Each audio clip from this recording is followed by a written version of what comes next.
নমস্কার, আমার আপনজনেরা, রুদ্রবার্তায় আপনাদের সকলকে স্বাগত জানাই। আমি রুদ্রপ্রসাদ ব্যানার্জি।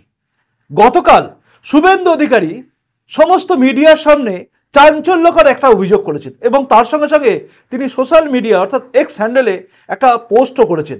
যে পোস্ট এবং তার এই বক্তব্য সব ঘিরে গোটা রাজ্য কেন বলবো, গোটা দেশ জুড়ে একটা অদ্ভুত প্রশ্ন আমাদের সামনে দাঁড়িয়ে গেছে। হিন্দু বলে কি আমরা ভোট দিতে পারবো না? এই প্রশ্নটাই কিন্তু তুলে দিয়েছেন শুভেন্দু অধিকারী। গতকাল তিনি কি বলেছেন প্রেসের সামনে একবার ধৈর্য ধরে আপনারা শুনুন। 4টে বিধানসভার উপনির্বাচনে নতুন ট্রেন্ড, হিন্দুদের ভোট দিতে দেব না, হিন্দুদের ভোট দিতে দেব না। রানাঘাট সাউথ, বাগদা, মানিকতলাই কাছেই কলকাতার, এইখান থেকে 3-4 কিলোমিটার হবে। এখানে কোনো ভোটারকে, হিন্দু ভোটারকে ভোট দিতে দেওয়া হয়নি।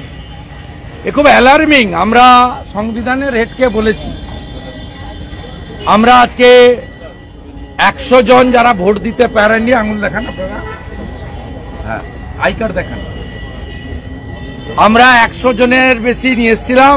পুলিশ বাবুরা কিছু লোককে আমি ঢোকার পরে আটকে দিয়েছে। আমরা এটাও কমপ্লেন করছি, কলকাতা পুলিশের এগেনস্টে কমপ্লেন করছি যে 82 জন ঢোকার পরে 30 জনকে আটকে দিয়েছে।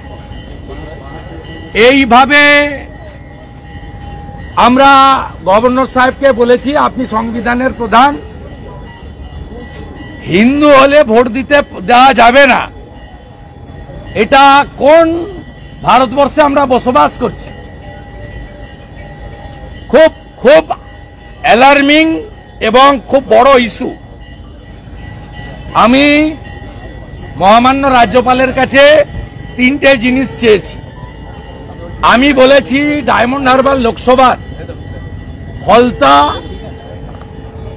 ডায়মন্ড হারবার, ক্যানিং, মিনাখা, বাদুড়িয়া, হাড়োয়া আর 4টি উপনির্বাচনের যে কোনো হিন্দু গ্রামে বা রায়গঞ্জের যে কোনো একটা ওয়ার্ডে গিয়ে আমাদের এই অভিযোগের সত্যতাটা আপনি দেখে আসুন। 10 তারিখে ভোট দেওয়ার পরে তো কালি এক্ষুনি উঠে যাবে না। আমার কালি এখনো আছে, আমি 25 মে ভোট দিয়েছি। আমি রাজ্যপাল মহোদয়কে দ্বিতীয় বলেছি, আপনার কাছে আসছি, আপনি কড়া বলছেন, আপনি এমনকি রিপোর্ট চাইছেন। এই মুখ্যমন্ত্রীর এত উদ্ধত্ত, রিপোর্ট পর্যন্ত পাঠায় না। আমি একটা আরটিআইও করেছি, আরটিআইয়ের উত্তর দেওয়ার পরে লিগ্যাল স্টেপ নেব। আমি বলেছি আমাদের এই যারা আপনার কাছে এসছে এদের সঙ্গে রাষ্ট্রপতি মহোদয়ের দেখা করার ব্যবস্থা আপনাকে করতে হবে। শ্রীমতী দ্রৌপদী মুর্মু মহোদয়া সংবিধানের প্রধান, মমতা তার 14 গোষ্ঠী আমাদের ভোট দেয়নি। ভোট দানের অধিকার দিয়েছে বাবা সাহেব আম্বেদকর। আমরা রাষ্ট্রপতি ভবনে এই যাদের ভোট দিতে দেয়নি তাদেরকে নিয়ে রাষ্ট্রপতি মহোদয়কে বলতে চাই, you are the constitutional head of our country. আপনি দেখুন পশ্চিমবঙ্গে কি চলছে। এই প্র্যাকটিস যদি বন্ধ না করেন, সব নির্বাচনে একই জিনিস করবে। ভারতবর্ষে কোথায় ইভিএম এর উপরে শুধু ওই চোরেদের প্রতীক ঘাসফুল ছাড়া বাকি প্রতীকের উপরে স্যালোটেপ লাগিয়ে দেওয়া হয়? কোথায়, কোন রাজ্যে? কোন রাজ্যে তৃণমূলের প্রতীকে সেন্ট ডালা হয় আতর, বলা হয় ওখানে টিপে বাইরে আঙুলটা শুকিয়ে নিয়ে আসবেন? কোন রাজ্যে? ইসিআইর কাছে আমি নিজে আজকে মেল করছি, টাইম চাই। 5 জন ভোট দিতে পারেনি এমন লোককে নিয়ে আমি ইলেকশন কমিশন অফ ইন্ডিয়ার কাছে যাব, তাদের দেওয়া টাইমে, যদি ইফ দে অ্যালাউড। নেক্সট উইকে আমি বলেছি 22-এ আমার সিএসসি কর্মসূচি আছে, আজকে অব্দি পারমিশন দেয়নি। তবগ্ন কালকে কোর্টে যাবে পারমিশনের জন্য, কোর্ট যদি গ্র্যান্ট করে হবে। আমি 22-এর পরে ইসিআই জবে বলবে, সেদিনই আমি যারা ভোট দিতে বঞ্চিত হয়েছে অন্তত বলেছি 5 জন।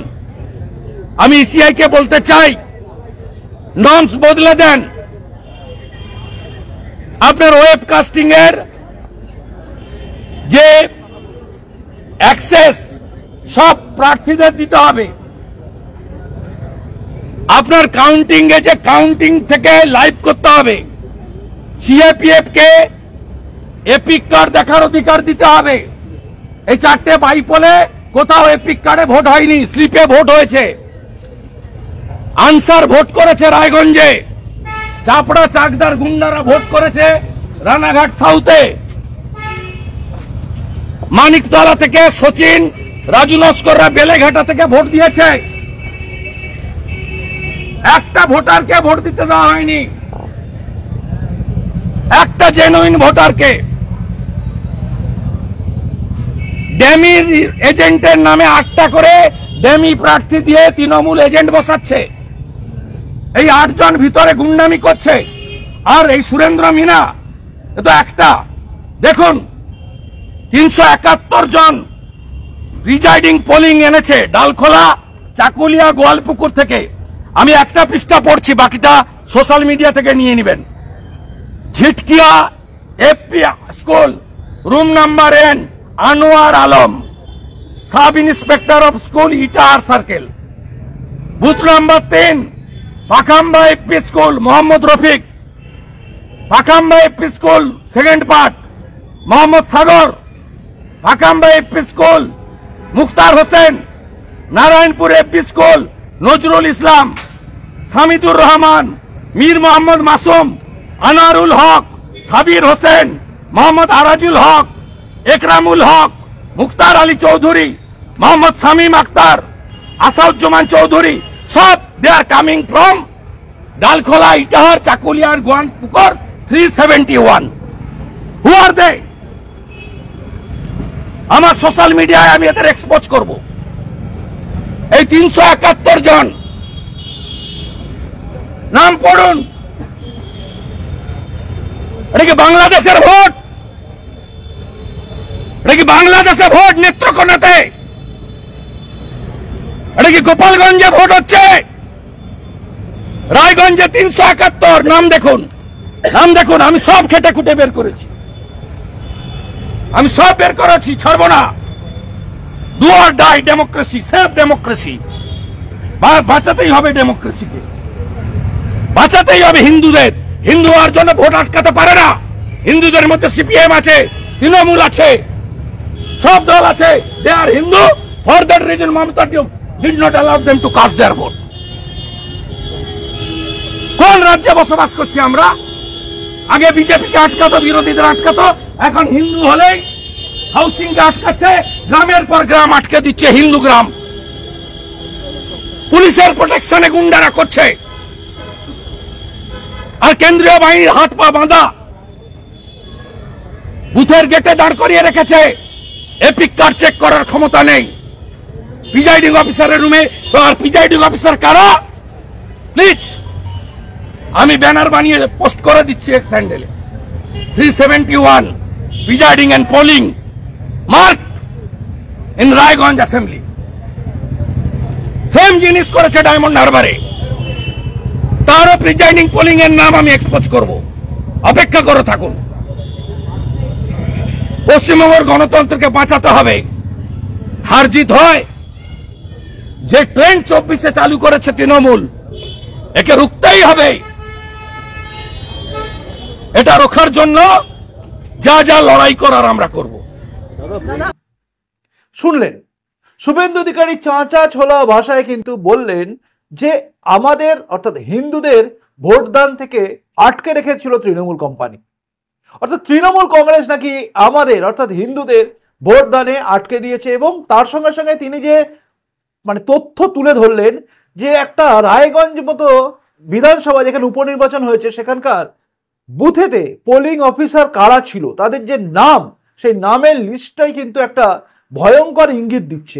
কি হতে চলেছে এটা তিনি কিন্তু বারবার বলছেন যে এটা কি বাংলাদেশে আমরা আছি? এখানে ভোট কারা করাচ্ছে এবং কেন হিন্দুরা ভোট দিতে পারছে না? এই দুটো প্রশ্ন কিন্তু তিনি আপনার আমার সামনে তুলে ধরেছেন। আমি জানি না এর পরিপ্রেক্ষিতে কেন্দ্র সরকার কি পদক্ষেপ নেবেন, কারণ শুভেন্দু অধিকারী তিনি রাত দিন পরিশ্রম করে যাচ্ছেন, যেমন এই বাংলার বুকে এদিক থেকে ওদিকে ছুটে বেড়াচ্ছেন, তার সঙ্গে সঙ্গে তিনি কেন্দ্র সরকারের কাছে বারংবার যাচ্ছেন আর্জি নিয়ে, বিভিন্ন অভিযোগপত্র নিয়ে। এবং তিনি বারবার বোঝাচ্ছেন যে বাংলার বুকে ঠিক কোন জায়গায় আছি আমরা। দেখুন, আমি আর বারবার এই বিষয়টা তুলি না, কারণ আমি জানি ব্যাপারটা বলে বলে না তেতো হয়ে যাচ্ছে, আর সেই জায়গায় নেই। বারংবার আমরা, অর্থাৎ আমাদের মতো কিছু ইউটিউবার, আমরা গলা ফাটিয়ে বলি বাংলার বুকে কি হচ্ছে, কিন্তু কেন্দ্র সরকার কোথাও যেন এখানকার ব্যাপার নিয়ে উদাসীন। ঠিক যেভাবে রাহুল গান্ধী এবং সিপিএম এর অন্যান্য বড় বড় নেতারা যারা সব অন্য জায়গায় আছে, মানে দেশের চারিদিকে রয়েছে, জাতীয় স্তরে যারা রয়েছে, তারা যেমন এই বিষয়টা নিয়ে, অর্থাৎ বাংলার বিষয় নিয়ে বিন্দুমাত্র চিন্তা করে না, তার থেকে একটুখানি উঠে গিয়ে খালি মাত্র লোক পাঠানো আর পর্যবেক্ষক পাঠানো, কেন্দ্র সরকার যেন কোথায় চিন্তাও করছে না। মানে বিজেপিও যেন, কেন্দ্রীয় বিজেপি যেন চিন্তাই করছে না যে এই রাজ্যে অ্যাকচুয়ালি আমাদের অবস্থা কোথায়। এই বিষয়টা নিয়ে আমি বারবার বলি, তাই বারবার বলে আর ব্যাপারটাকে নিয়ে ক্লিশে করতে চাইছি না। আমরা একটা আশায় বাঁচি। তিনি বলেছেন রাষ্ট্রপতি দপ্তরে বা রাষ্ট্রপতি ভবনে তিনি যাবেন এবং তিনি অভিযোগগুলো নিয়ে যাবেন। তিনি রাজ্যপালের কাছেও গেছেন, সবাইকে তিনি অভিযোগপত্র দিচ্ছেন, তিনি চিৎকার করছেন, তিনি বলে যাচ্ছেন লড়াইটা লড়ার জন্য চলছেন, এবং তিনি বলছেন হিন্দুদের অধিকার রক্ষার জন্য তিনি লড়াই লড়ছেন। আসলে হিন্দু এই শব্দটা ইউজ করলেই না মনে হয় যেন আমরা কোথাও যেন মানে নিজ দেশে বাস করছি না পরদেশে বাস করছি, এটা নিয়ে একটা প্রশ্ন উঠে যায়। বাংলাদেশে যে অবস্থাটা তৈরি হয়েছে, তবু বাংলাদেশের লোকেরা ভোট দিতে যাচ্ছে, এই রাজ্যে সেই জায়গাটা যেন বন্ধ হয়ে যাচ্ছে, এটা অভিযোগ করছেন শুভেন্দু অধিকারী। মানে কোন জায়গায় আছি আমরা? আপনাদের আজকে ভাবতে হবে আমরা ঠিক কোন জায়গায় আছি। এই রাজ্যের মুখ্যমন্ত্রী মমতা ব্যানার্জি, তিনি যে দলটা চালাচ্ছেন, যে তৃণমূল কংগ্রেস, সেই তৃণমূল কংগ্রেসের কাজ এখন, কর্মপদ্ধতি কি জানি না। এই রাজ্যে রোহিঙ্গার সংখ্যা কত বেড়ে গেছে, বা বাংলাদেশি অনুপ্রবেশকারী সংখ্যা কত আছে, যার জন্য এই রাজ্যে সবকিছু যেন আস্তে আস্তে কেমন যেন বদলে যাচ্ছে। ভৌগোলিক চরিত্র বদলাবে কিনা জানি না, তবে মানচিত্র হয়তো বদলাতে শুরু করেছে। কারণ যে কথাগুলো আমরা শুনছি, সত্যি কথা বলতে কি বলুন তো, ঘর পড়া গরু তো আমরা, সিঁদুরে মেঘ দেখলে ভয় লাগে। শুভেন্দু অধিকারী কথা শুনে কিন্তু একটা আতঙ্কের পরিবেশ তৈরি হচ্ছে, কারণ সবাই আমরা একটা আতঙ্কের মধ্যে আছি যে আজ তো রায়গঞ্জের হিন্দুদের ভোট দিতে আটকে দিয়েছে, কাল না আমার এলাকায় হয়। এই আটকে দেওয়ার প্রবণতা আসছে কেন? মানুষ গণতন্ত্রের উৎসব বলায়, ভোট নাকি একটা উৎসব, যদিও এই রাজ্যে এই উৎসব কিন্তু রক্ত বা বলিদানের মাধ্যমে হয়। বারবার দেখি এই রাজ্যে কিন্তু রক্ত ঝরে, কেউ না কেউ মরে। মৃত্যু হবে না, রক্ত ঝরবে না, এরকম নির্বাচন এই রাজ্যে অন্তত আমি দেখিনি। জ্ঞান দশা থেকে, মানে যখন থেকে একটু জ্ঞান চক্ষু খুলেছে, অবশ্য জ্ঞান চক্ষু খুলেছে কিনা জানি না, আজও জ্ঞান মনে হয়নি, কারণ আজও বুঝতে পারি না এত কিছুর পরে, এত দুর্নীতির পরে কি করে এই সরকারটা টিকে থাকে, কেন ব্যাপক পরিমাণে মানুষ একবারে একযোগে এই সরকারের বিরুদ্ধে যায় না, এটা বোঝার জ্ঞান এখনো পর্যন্ত আমার হয়নি। তবুও যতক্ষণ পর্যন্ত বা যতদিন পর্যন্ত না জ্ঞান ভালোভাবে এসছে, ততদিন পর্যন্ত বা তারপর থেকে বারবার দেখে আসছি আমি যে এই রাজ্যে যতবার নির্বাচন হয়েছে ততবারই মানুষ মরেছে। বাম রাজত্বেও মরেছে, তৃণমূল রাজত্বেও মরছে, অর্থাৎ গণতন্ত্রের উৎসব এখানে রক্ত হোলি খেলার উৎসব হয়ে যায়। তো সেগুলো আমরা দেখি, আর দেখে এমনিতেই আতঙ্কে আমরা থাকি। এখন আবার নতুন আতঙ্ক জুটে গেছে, সেটা হচ্ছে হিন্দু প্রবণ এলাকা বা হিন্দু যেখানে বেশি আছে সেখানকার লোকেদের বা ভোটারদের আটকে দেওয়া হচ্ছে। শুভেন্দু অধিকারী যে অভিযোগগুলো করেছেন কিন্তু মারাত্মক, এটা একটা ইঙ্গিত। কিন্তু আজ যদি ইঙ্গিতটা না ধরতে পারেন, তাহলে আগামী দিনে এমন জায়গায় পৌঁছে যাবে হয়তো, যখন সত্যি কথা বলতে কি বলুন তো, আপনি ভোট দিতে যেতে পারবেন না, আপনি আপনার এলাকায় নিজের কাজগুলো করতে পারবেন কিনা সন্দেহ আছে। কারণ সেই জায়গায় নিয়ে যাচ্ছেন এই রাজ্যের সমস্ত তৃণমূলের নেতা নেত্রীরা। জানি না এর ভবিষ্যৎ কি আছে, আপনারা কি ভাবছেন? এখনো কি আমরা সেই জায়গায় রয়েছি যেখানে দাঁড়িয়ে ভাববো যে হচ্ছে যা হচ্ছে দেখা যাবে? তাই কি একদিকে যেমন এই 371 না 370 জনের লিস্ট যেটা তিনি দিয়েছেন, যেটা আপনি দেখতে পাচ্ছেন একদম স্ক্রিনে, আমি দিয়ে যাচ্ছি আপনাদের, এই লিস্টটা কিন্তু শুভেন্দু অধিকারী দিয়েছেন, এবং তিনি বলেছেন কিভাবে রায়গঞ্জে পর 2021 2024 যে ভোট ছিল, সেখান থেকে দাঁড়িয়ে 2024 এই লোকসভা নির্বাচনে, যেটা বিধানসভা উপনির্বাচনে গিয়ে কিভাবে বিজেপি দুর্গ হিসেবে খ্যাত রায়গঞ্জে বিজেপি হেরে যায় এবং ব্যাপক ভোটে হারে। সেখানে তিনি বলেছেন যে কত লোককে ভোট দিতে যেতে আটকে দেওয়া হয়েছে, এবং তার সঙ্গে সঙ্গে তিনি এই যে পোলিং অফিসারদের লিস্ট দিয়েছেন, এটাও একটা চিন্তার বিষয়। কারণ তিনি কি ইঙ্গিত করছে এটা বোঝার ক্ষমতা নিশ্চয়ই আপনার আছে, তাই আপনি ভিডিওটাকে ক্লিক করেছেন। যদি বুঝে থাকেন তাহলে বুঝবেন কিন্তু এই রাজ্যের অবস্থা কিন্তু আস্তে আস্তে ভয়ঙ্কর দিকে যাচ্ছে। জানি না আদালত, আইন, সুপ্রিম কোর্ট, তারপরে রাষ্ট্রপতি, রাজ্যপাল, কেন্দ্র সরকার, প্রধানমন্ত্রী, এই সব কোথায় যেন হারিয়ে যাচ্ছে না? কোথায় গিয়ে যেন মনে হচ্ছে আস্তে আস্তে কি আমরা ভোট দিতে পারবো নাকি ভোট দিতেই পারবো না। ডিক্টেটরশিপ, মোদি নাকি ডিক্টেটর? সত্যি কি ডিক্টেটর মোদি নাকি এই রাজ্যের মমতা ব্যানার্জি? এই প্রশ্নটাও কিন্তু উঠছে। কারণ এ তো সেই জায়গায় দেখতে পাচ্ছি আমরা, ভোট দিতে তুমি আসতে পারবে না, কারণ তোমার উপর আমার সন্দেহ হচ্ছে, তোমার পুরো ধর্মের যারা লোক আছে তাদের উপর সন্দেহ হচ্ছে যে হিন্দু লোকেরা ভোট দেবে উল্টো দিকে। তাই তো শুভেন্দু অধিকারী অভিযোগ করছেন, এবং এই অভিযোগের ফলে আমাদের মনের মধ্যে যে রিপারকাশন হচ্ছে সেই রিপারকাশনটা অবশ্যই ভালো নয়। জানি না আপনি কি ভাবছেন, আপনার কি মনে হচ্ছে, আপনি অবশ্যই কমেন্ট বক্সে কমেন্ট করে জানাবেন। আমার যা মনে হলো আমি আপনাদের সামনে রাখলাম, যদি মনে হয় আমি কোথাও ভুল বলেছি অবশ্যই জানাবেন, আমি নিজেকে শুধরে নেব। কারণ সত্যি বলতে কি বলুন তো, এই রাজ্যে বসে বারবার মনে হয় নিজেকে বারবার রেকটিফাই করা দরকার আছে, মানে শুধরানোর দরকার আছে। ভেবে পাচ্ছি না শেষ পর্যন্ত কোন দিকে যাবে এই রাজ্য। তাই ভাবনাটা আপনিও করুন, চিন্তাটা আপনিও করুন, কারণ আমার চিন্তা করার বা ভাবনা করার কোনো জায়গা নেই, ভবিষ্যৎ প্রজন্ম বলে কিচ্ছু নেই, আমার নিজের সঙ্গে সবকিছু শেষ হবে, আপনার ভবিষ্যৎ প্রজন্ম আছে। তাই ভাবনা বা চিন্তা সব আপনার। ভালো থাকুন, এখনকার মতো আসি। যদি প্রতিবেদনটা ভালো লাগে লাইক করবেন, যদি মনে হয় শেয়ার যোগ্য তবেই শেয়ার করবেন, আর যদি নতুন এসে থাকেন এই চ্যানেলটা সাবস্ক্রাইব করে আমার আপনজন হয়ে তারপর যাবেন। আর হ্যাঁ, লাস্টে জানাবেন কিন্তু আপনি কি ভাবছেন। চলুন আসি। নমস্কার, বন্দে মাতরম, ভারত মাতা জয় হোক, জয় হিন্দ।